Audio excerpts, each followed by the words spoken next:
ನಿಯತಿಯನ್ನು ಮೀರಿದಪ್ಪ. ಅದರಲ್ಲಿ ವಸಂತ ಋತು ಶಿಶಿರ ಋತುವಿನ ನಂತರ ಯಾವ ರೀತಿ ಆಗಮನ ಆಗಿತ್ತು ಅಂತಕ್ಕಂಥದ್ರ ಬಗ್ಗೆ ನಾವು ಕಳೆದ ತರಗತಿಯಲ್ಲಿ ತಿಳ್ಕೊಂಡಿದ್ವಿ. ಮುಂದಿನ ನೋಡಿ, ಮಾರಿ ಮಲಯಾಳ ನವನೀರಜಮನ ಎಂಬ ಕೆಂಡದೊಳ್ ದಂಡ ನಮಸ್ಕಾರದೇ ಬಂದಪ್ಪನ ಇತ್ತ ಅವಧಾರಿಪುದು ಎಂಬಂತೆ ಹಿರೆ ಉಳಿದ ಅರಗಿಳಿ ಬನ್ನದೊಳ್. ಇಲ್ಲಿ ಅರಗಿಳಿಗಳು ಅಂತಂದ್ರೆ ಎರಡು ಮುದ್ದು ಗಿಳಿ ಮರಿಗಳು ಅಥವಾ ಗಿಳಿಗಳು, ದೊಡ್ಡ ಗಿಳಿಗಳು ಬನದಲ್ಲಿ, ಬನ ಅಂತಂದ್ರೆ ಬನ ಅಂತಂದ್ರೆ ಬನದಲ್ಲಿ ಮಾತನಾಡ್ತಾ ಇದ್ದಾವೆ. ನೀರಿನಲ್ಲಿ ಮಾತನಾಡ್ತಕ್ಕಂಥದ್ದು ಹೇಳ್ತಾ ಇದೆ. ಯಾವ ರೀತಿ ಕಾಡಿನಲ್ಲಿ ಎರಡು ಗಿಳಿಗಳು ಮಾತಾಡ್ತಾ ಇದ್ದಾವಪ್ಪ ಅಂತಂದ್ರೆ ಹೇಳ್ತಾ ಇದ್ದಾರೆ, ಮಾರಿ ಅಂದ್ರೆ ಚಂಡಮಾರಿ ಮಲಯಾಳಿಳಂ ಅಂದ್ರೆ ಮಲೆಯ ಪರ್ವತದ ಗಾಳಿ ಅಂತಕ್ಕಂಥದ್ದು. ನಿಳಂ ಅಂತಂದ್ರೆ ಗಾಳಿ ಅಂತಕ್ಕಂಥದ್ದು. ಅಲ್ಲಿ ಏನು ಮಲೆಯ ಅನಿಳಂ ಅಂತ ತಗೋಬೇಕು. ಅನಿಳ ಅಂತಂದ್ರೆ ಗಾಳಿ, ಮಲೆಯ ಅಂತಂದ್ರೆ ಮಲೆಯ ಪರ್ವತದ ಗಾಳಿ. ಹೊಸ ನೀರಜ ಅಂದ್ರೆ ಕಮಲ. ನನ್ನ ಪದಗಳಾರ್ಥ ಹೇಳ್ತಿದ್ರೆ ನೀವು ಹೆಸರು ಬರ್ಕೋಬೇಕು, ಆಯ್ತಾ. ನೀರಜ ಅಂದ್ರೆ ಕಮಲ. ವನಂ ಎಂಬ ಕೆಂಡದಲ್ಲಿ ದಂಡ ನಮಸ್ಕಾರದ ಅಂದ್ರೆ ಸಾಷ್ಟಾಂಗ ನಮಸ್ಕಾರ ಹೇಳ್ತಾರಲ್ಲ, ಆ ನಮಸ್ಕಾರದಲ್ಲಿ ಆ ರೀತಿ ಸಾಷ್ಟಾಂಗ ನಮಸ್ಕಾರವನ್ನು ಮಾಡುತ್ತಾನೆ. ಇತ್ತ ಆ ಕಡೆ ಅವಧಾರಿಪುದು ಗಮನವಿರಲಿ ಎನ್ನುವಂತೆ ಇರಲು. ಅಂದ್ರೆ ಇದನ್ನ ಯಾವ ರೀತಿ ನಾವು ಅರ್ಥ ಮಾಡ್ಕೊಳ್ಳೋದು ಅಂತಂದ್ರೆ ನೋಡಿ, ನಿಧಾನ ಕೇಳ್ತೀವಿ, ಈಗ ಕೇಳಿಸ್ತೀವಿ. ಚಂಡಮಾರಿ ಮಲೆಯ ಪರ್ವತದ ಗಾಳಿ ಅಂತ, ಮಲೆಯ ಪರ್ವತದಿಂದ ಬೀಸಿ ಬರುವಂತಹ ಗಾಳಿ, ಕೊಳದಲ್ಲಿ ಬೆಳೆದಿರುವಂತಹ ಹೊಸ ಕಮಲಗಳು ಅನ್ನುವಂತಹ ವನದ ಮೇಲೆ, ಕೆಂಡದ ಮೇಲೆ ನಮಸ್ಕಾರ ಮಾಡೋ ರೀತಿ ಬರ್ತಂದ್ರೆ, ಆ ಮಳೆ ಪರ್ವತದ ಗಾಳಿ ಬೀಸಿದಂತಹ ಸಂದರ್ಭದಲ್ಲಿ ಆ ಕೆರೆಯಲ್ಲಿ ಹರಡಿರುವಂತಹ ಹೊಸ ಹೂಗಳೆಲ್ಲವೂ ಕೂಡ ಏನ್ ಮಾಡ್ತವೆ, ಬಾಡಿ ಮುದ್ರೋಗ್ತವೆ. ಗಾಳಿಗೆ ಏನಾಗ್ತವೆ, ಬಾಡಿ ಒಣಗಿ ಮುದ್ರೋಗ್ತವೆ. ಆ ರೀತಿ ಅಂದ್ರೆ ಕೆಂಡದ ಮೇಲೆ ನಮಸ್ಕಾರವನ್ನು ಮಾಡ್ಕೊಬಾರದು ಎಷ್ಟು ಕಷ್ಟನೋ ಅಂತಂದ್ರೆ, ಅದು ಎಷ್ಟು ಆಘಾತವನ್ನು ಉಂಟು ಮಾಡುತ್ತೋ ಅಷ್ಟು ಆ ಒಂದು ಗಾಳಿ ಅಂತಕ್ಕಂಥ ಬೀಸ್ತಕ್ಕಂಥದ್ದು ನಮಗೆ ಆಘಾತವನ್ನು ಉಂಟು ಮಾಡುತ್ತೆ, ತೊಂದರೆಯನ್ನು ಕೊಡುತ್ತೆ. ಆ ಕಡೆ ನಿಮಗೆ ಗಮನ ಇರಲಿ ಅಂತ ಯೋಚನೆಯನ್ನ ಅಂದ್ರೆ ಮಾತನ್ನ ಹೇಳ್ತಾ, ಆ ಕಡೆ ಯೋಚನೆಯನ್ನು ಮಾಡಿ ಗಮನ ಇರಲಿ ಅಂತ ಮಾತನ್ನ ಆಡ್ತಾ ಇದ್ದಾರೆ. ಯಾವ ಮಾತನಾಡ್ತಾ ಇರ್ತಕ್ಕಂಥದ್ದು, ಎರಡು ಅರಗಿಳಿಗಳು ಮುಂದೆ ಆಗುವಂತಹ ಒಂದು ಭವಿಷ್ಯತ್ತಿನ ಒಂದು ಸೂಚನೆಯನ್ನ ಇಲ್ಲಿ ನೀಡ್ತಾ ಇದ್ದಾರೆ. ಯಾವ ರೀತಿ ಸಮಸ್ಯೆ ಆಗಬಹುದು ನಮ್ಮ ಒಂದು ಸಂಪ್ರದಾಯಕ್ಕೆ ಅಂತಕ್ಕಂಥದ್ದನ್ನ ಇಲ್ಲಿ ತಿಳಿಸ್ಕೊಡ್ತಾ ಇದ್ದಾರೆ. ಅಂತೂ ದೊರೆವತ್ತ, ಆ ರೀತಿ ದೊರೆವತ್ತ ಅಂದ್ರೆ ಒದಗಿ ಬಂದಂತಹ ವಸಂತ ಕಾಲದೊಳು. ವಸಂತದೊಳು ಅಂದ್ರೆ ವಸಂತ ಕಾಲದಲ್ಲಿ ಆ ರೀತಿ ಬಂದಂತಹ ವಸಂತ ಒಂದು ಕಾಲದಲ್ಲಿ ಅಂದ್ರೆ ವಸಂತ ಮಾಸದಲ್ಲಿ ಆ ಮಾರಿದತ್ತ ಅಂತಕ್ಕಂಥನು ರಾಜ.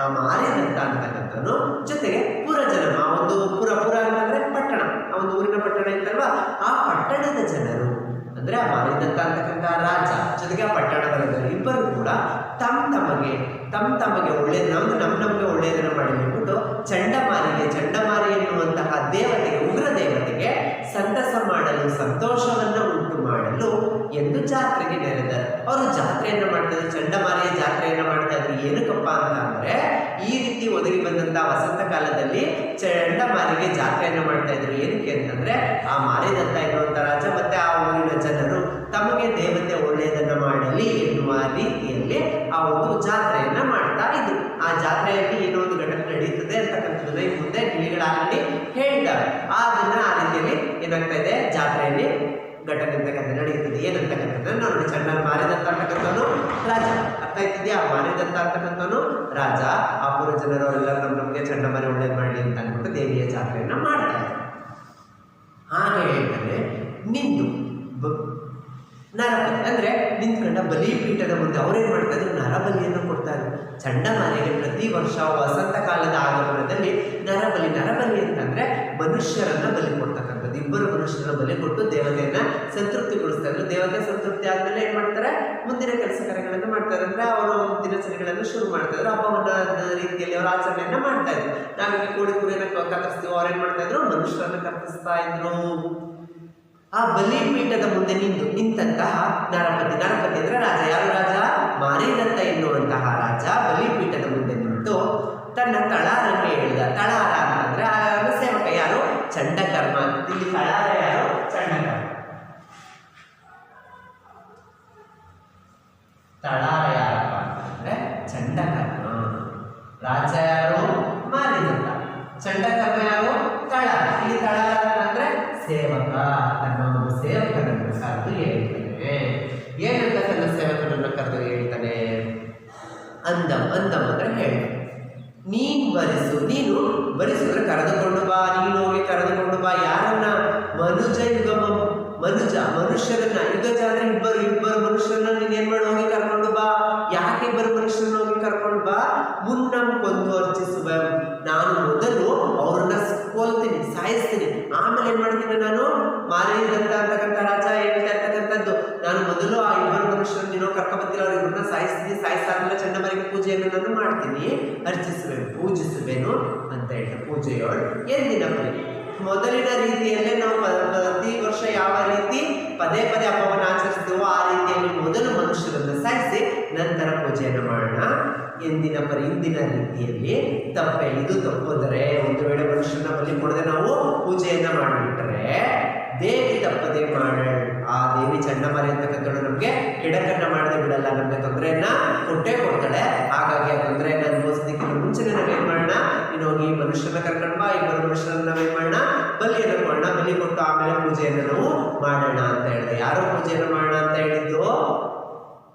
ಮಾರಿದಂತ.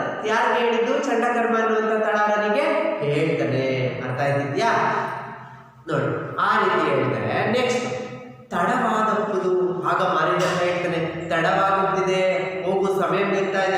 ಯಾವುದೇ ಒಂದು ಪೂಜೆಯನ್ನ, ಪುನಸ್ಕಾರಗಳನ್ನ, ಜಾತ್ರೆಗಳನ್ನ, ಉತ್ಸವಗಳನ್ನ ಮಾಡಬೇಕು ಅಂತಂದ್ರೆ ಒಂದು ಸಮಯವನ್ನ ನೋಡ್ಕೊಂಡು ಆ ಸಮಯದಲ್ಲಿ ಆರಂಭವನ್ನ ಮಾಡ್ತೀವಿ. ಆ ರೀತಿಯಲ್ಲಿ ಹೇಳ್ತಾ ಇದ್ರೆ ಸಮಯ ಅಂತಕ್ಕಂಥದ್ದು ಮೀರೋಗ್ತಾ ಇದೆ. ಏನಾದ್ರು ತಡ ಆಯ್ತು ಅಂತಂದ್ರೆ ಸಮಸ್ಯೆ ಆಗುತ್ತೆ. ನೀನು ನನ್ನ ಮಾತನ್ನೇ ಕೇಳಿಸ್ಕೊತಾ ಇಲ್ವಲ್ಲ, ಸರಿಯಾಗಿ ಕೇಳಿಸ್ಕೋ. ತಡವಾಗುತ್ತಿದೆ. ಪೌರರಂದ್ರೆ ಪುರಜನರು.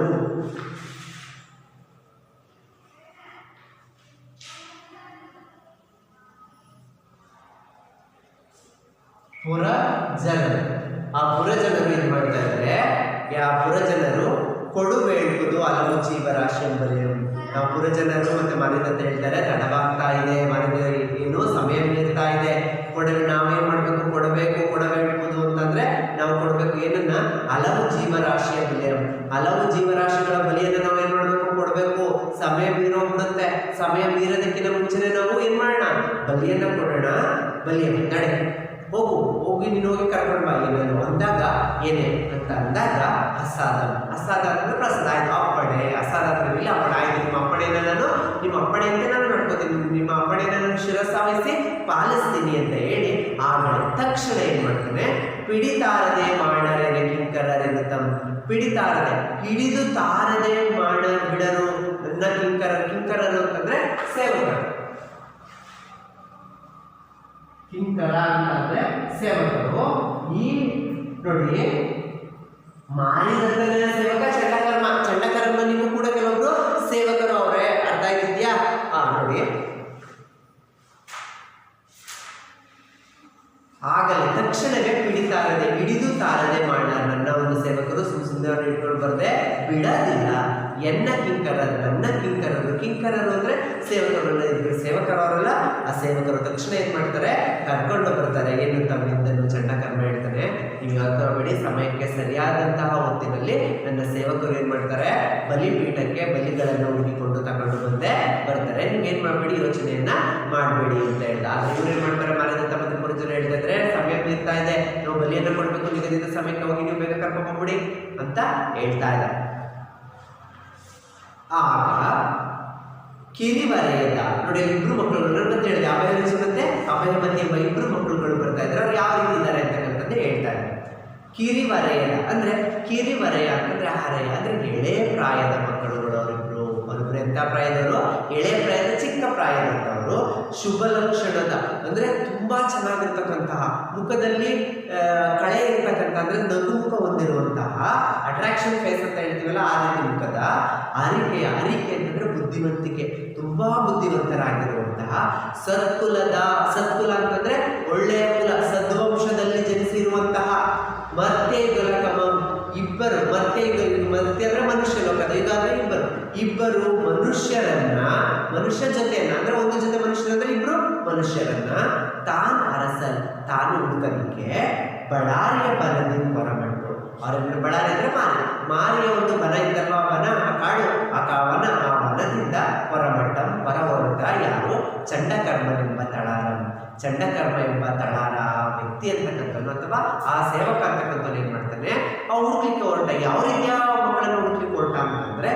ಕಿರಿವರೆದ ಹರೆಯ, ಚಿಕ್ಕ ಮಕ್ಕಳಾಗಿರ್ಬೇಕು, ವಯಸ್ಸಾಗಿರಬಾರ್ದು, ಶುಭ ಲಕ್ಷಣ ಇರಬೇಕು, ಒಳ್ಳೆಯ ಮುಖದಲ್ಲಿ ಕಳೆ ಇರಬೇಕು, ಅರಿಕೆ ಬುದ್ಧಿವಂತರಾಗಿರ್ಬೇಕು, ಸತ್ಕುಲದವರಾಗಿರ್ಬೇಕು, ಸದ್ವಂಶದಲ್ಲಿ ಜನಿಸಿರ್ತಕ್ಕಂಥವರಾಗಿರ್ಬೇಕು. ಅಂತಹ ಇಬ್ಬರು ಮನುಷ್ಯರನ್ನು ಹುಡುಕಿಕೊಂಡು ಬರೋದಕ್ಕೆ ಹೊರಟ ಯಾರು? ಮಾರಿದತ್ತನ ಸೇವಕನಾಗಿರುವಂತಹ ಚಂಡಕರ್ಮ ಅಂತಕ್ಕಂಥವನು ಇಬ್ಬರು ಮನುಷ್ಯರನ್ನು ಹುಡುಕಿ ಹೊರಟ. ಯಾರ ಜೊತೆಯಲ್ಲಿ? ತನ್ನ ಸೇವಕರ ಜೊತೆಯಲ್ಲಿ ಹೊರಟ. ಮುನಿ ಸಮುದಾಯ ಸಮೇತಂ. ಆಗ ಏನಾಗುತ್ತೆ ಅಂತ ಅಂದರೆ ಅವರು ಇಬ್ಬರನ್ನ ಹುಡುಕಲಿಕ್ಕೆ ಹೊರಡ್ತಾರೆ. ಅವ್ರು ಎಂತಹ ಮಕ್ಕಳನ್ನ ಹುಡುಕ್ತಾರೆ, ಅವರು ಯಾವ ರೀತಿ ಇದ್ರು ಅಂತಕ್ಕಂಥದ್ದನ್ನ ನೋಡಿ. ಮುನಿ ಸಮುದಾಯ ಸಮೇತಂ ಅಂತ ಅಂದ್ರೆ ಮುನಿ ಸಮುದಾಯ ಅಂತಂದ್ರೆ ಜಿನಸೇನಾಚಾರ್ಯರಾಗಿರ್ತಕ್ಕಂಥ ಸುದತ್ತಾಚಾರ್ಯರು ಅಂತಕ್ಕಂಥವ್ರು ಮುನಿಗಳು. ಅವರ ಸಮುದಾಯದ ಜೊತೆಯಲ್ಲಿ ಸಮೇತವಾಗಿ ವಿನಯಜನ, ವಿನೀತರಾಗಿರ್ತಕ್ಕಂಥ, ವಿನಯಜ ಅಂದ್ರೆ ಹೇಳಿದಂತೆ ಕೇಳುವಂತಹ, ವನಜವನ ದಿವಾಕರನಂತೆ ಆ ಮುನಿವನ್ ಉಪವಾಸಮ ಪರ್ವ ನಿಮಿತ್ತಂ ಕಳೆದು ಬಳಿಕ ಬಾಲಕ ಯುಗಮಂ. ಅವನೇನ್ ಮಾಡ್ತಾನೆ? ಹೇಳಿದಂತೆ ಕೇಳ್ತಕ್ಕಂತಹ ವನಜವನ. ವನಜವನ ಅಂತಂದ್ರೆ ಕಮಲವನ. ಆ ಕಮಲವನದಲ್ಲಿ ಇರುವಂತಹ ದಿವಾಕರನಂತೆ, ಸೂರ್ಯನಂತೆ ಇರ್ತಕ್ಕಂಥದ್ದು. ಅಂದ್ರೆ ಕಮಲವನದಲ್ಲಿ ಇರುವಂತಹ ಸೂರ್ಯ ಹೆಂಗೆ ಪ್ರಕಾಶಿಸ್ತಿರ್ತಾನೋ ಅದೇ ರೀತಿ ಪ್ರಕಾಶಿಸುತ್ತಿರುವಂತಹ ಸುದತ್ತಾಚಾರ್ಯ ಎಂಬ ಆ ಮುನಿಯು ಉಪವಾಸಮ ಪರ್ವ ನಿಮಿತ್ತ, ಉಪವಾಸ ಎಂಬ ಹಬ್ಬದ ನಿಮಿತ್ತವಾಗಿ ಕಳೆದು, ಆ ಒಂದು ಹಬ್ಬದ ಒಂದು ಕಾರಣವಾಗಿ ಕಳೆದು ಬಳಿಕ ಬಾಲಕ ಇದ್ದನು. ಅವನೇನ್ ಮಾಡ್ತಾನೆ? ಹಬ್ಬದ ಕಾರಣವಾಗಿ ತನ್ನ ಇಬ್ಬರು ಬಾಲಕರನ್ನ ಕರೆದು, ಇಬ್ಬರು ಬಾಲಕರಿದ್ರಲ್ವ ಅಭಯ ರುಚಿ ಮತ್ತೆ ಅಭಯಮತಿ ಅಂತಕ್ಕಂತಹ ಇಬ್ಬರು ಬಾಲಕರನ್ನ ಕರೆದು ಈ ರೀತಿ ಹೇಳ್ತಾನೆ. ಯಾವ ರೀತಿ ಹೇಳ್ತಾನಪ್ಪ ಅಂತಂದ್ರೆ,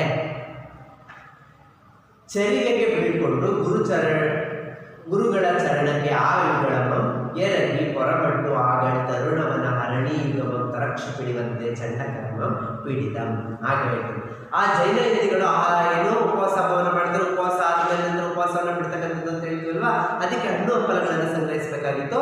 ಹಾಗಾಗಿ ಆಹಾರವನ್ನು ಸಂಗ್ರಹಿಸಲಿಕ್ಕೆ ಮನಸಂಚಾರ ಮಾಡಿಸ್ಕೊಳ್ಳೋದಕ್ಕೆ ಕಳಿಸ್ಕೊಟ್ಟು ಚರಿಗೆಗೆ ಬೀಳ್ಕೊಂಡು. ಚರಿಗೆ ಅಂತಂದ್ರೆ ಜೈನ ಯತಿಗಳು ಆಹಾರಕ್ಕಾಗಿ ಏನೋ ಸರ್ಚ್ ಮಾಡ್ತಾರೆ, ಹುಡುಕ್ತಾರಲ್ವ, ಅದಕ್ಕೋಸ್ಕರ ಬೀಳ್ಕೊಂಡು ಕಳಿಸ್ಕೊಂಡು ಅವರನ್ನು ನಮಸ್ಕಾರವನ್ನು ಮಾಡಿಸ್ಕೊಂಡು ಗುರುಗಳ ಚರಣಕ್ಕೆ, ಆ ಗುರುಗಳ ಪಾದಕ್ಕೆ ಏನಿದೆ ಅಂತಂದ್ರೆ ಅವರ ಗುರುಗಳ ಮುನಿಗಳಾಗಿರ್ತಕ್ಕಂತಹ ಜೈನ ಸೇನರಾಗಿರ್ತಕ್ಕಂಥದ್ದು, ಜಿನಸೇನರಾಗಿರ್ತಕ್ಕಂತಹ ಸುದತ್ತಾಚಾರ್ಯರ ಪಾದ ಕಮಲಗಳಿಗೆ ಏರಿ ಆ ಇಬ್ಬರು ಎರಗಿ ಅಂದ್ರೆ ನಮಸ್ಕರಿಸಿದ್ರು. ನಮಸ್ಕಾರವನ್ನು ಮಾಡಿ ಹೊರಗಡೆ ಹೊರಟು. ಆಗ ಹೊರಗಡೆ ಹೊರಟಾಗ ಆಗ ತರುಣ ಅಂತಂದ್ರೆ ಎಳೆಯ ಪ್ರಾಣ ಅಂದ್ರೆ ಚಿಕ್ಕ ವಯಸ್ಸಿನ ವನ, ಕಾಡು, ಹರಿಣ, ಜಿಂಕೆ, ಚಿಕ್ಕ ವಯಸ್ಸಿನ ಕಾಡಿನ ಜಿಂಕೆಯ ಯುಗಮಂ, ಎರಡು ಜಿಂಕೆಗಳನ್ನ ತರಕ್ಷು ಅಂದ್ರೆ ಹುಲಿ. ಹರಿಣ ಅಂದ್ರೆ ಜಿಂಕೆ, ತರಕ್ಷು ಅಂತಂದ್ರೆ ಹುಲಿ. ತರಕ್ಷು ಅಂತಂದ್ರೆ ಹುಲಿ. ಆ ಹುಲಿ ಹಿಡಿಯುವಂತೆ ಚಂಡಕರ್ಮ ಬಿಡಿದ. ಆ ಚಂಡಕರ್ಮ ಅಂತಕ್ಕಂಥ ನಾವು ಇಬ್ರು ಮಕ್ಕಳನ್ನ ಇಟ್ಕೊಂಡ. ಯಾವ ರೀತಿ ಇಟ್ಕೊಂಡ ಅಂತಂದ್ರೆ, ಕಾಡಿನಲ್ಲಿ ಚಿಕ್ಕ ಜಿಂಕೆಗಳನ್ನ ಹುಲಿ ಹಿಡಿಯುವ ರೀತಿಯಲ್ಲಿ ಈ ಚಂಡಕರ್ಮ ಅಂತಕ್ಕಂಥವ್ರು ಹುಲಿಯ ರೀತಿಯಲ್ಲಿ ಆ ಚಿಕ್ಕ ಮಕ್ಕಳ ಜಿಂಕೆ ರೀತಿ ಇರ್ತಕ್ಕಂಥ ಎರಡು ಮಕ್ಕಳನ್ನ ಇಟ್ಕೊಂಡ. ಅಭಯ ರುಚಿ ಅಭಯಮತಿ ಎಂಬ ಉಭಯರ, ಅಭಯ ರುಚಿ ಮತ್ತೆ ಅಭಯಮತಿ ಎಂಬ ಇಬ್ಬರನ್ನ ಆ ಪಾಪಕರ್ಮನು ಅಂತಂದ್ರೆ ಆ ಚಂಡಕರ್ಮನು ಉಯ್ವೇಳೆಯೋಳು ಕರೆದುಕೊಂಡು ಹೋಗುವಂತಹ ಸಂದರ್ಭದಲ್ಲಿ, ಚಂಡಕರ್ಮನು ಆ ಇಬ್ಬರು ಮಕ್ಕಳನ್ನ ಕರೆದುಕೊಂಡು ಹೋಗುವ ಸಮಯದಲ್ಲಿ ಮತ್ತೆ ಆ ಅಭಯ ರುಚಿ ತಂಗಿಗೆ ಆ ಅಭಯ ರುಚಿ ತನ್ನ ತಂಗಿಗೆ ಹೇಳ್ತಾನೆ, ತನ್ನ ಸಹೋದರಿಯಾಗಿರುವಂತಹ ಅಭಯಮತಿಗೆ ಹೇಳ್ತಾನೆ ಹೇಳ್ತಾನೆ, ಅಭೀತೆ ಅಂದ್ರೆ ಭಯವನ್ನ ಬಿಡು, ತಲೆಯನ್ನ ಕೆಡಿಸ್ಕೊಬೇಡ, ನೀನು ಭಯವನ್ನ ಪಡಬೇಡ. ಎಲೆ ತಾಯಿ ಮರಣದ ದಶೆಯೋಳು, ಮರಣದ ವಿಷಯದಲ್ಲಿ ನೀನು ಭಯಗ್ರಸ್ತಳಾಗ್ಬೇಡ, ಭಯವನ್ನು ಬಿಟ್ಟಾಕು, ಏನು ಕೂಡ ಆಗಲ್ಲ, ಯೋಚನೆಯನ್ನ ಮಾಡಬೇಡ.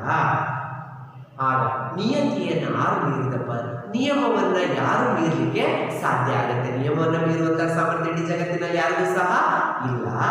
ಭಯ ಯಾವುದು? ಭಯ ಅಂತಕ್ಕಂಥದ್ದು ಯಾವುದು?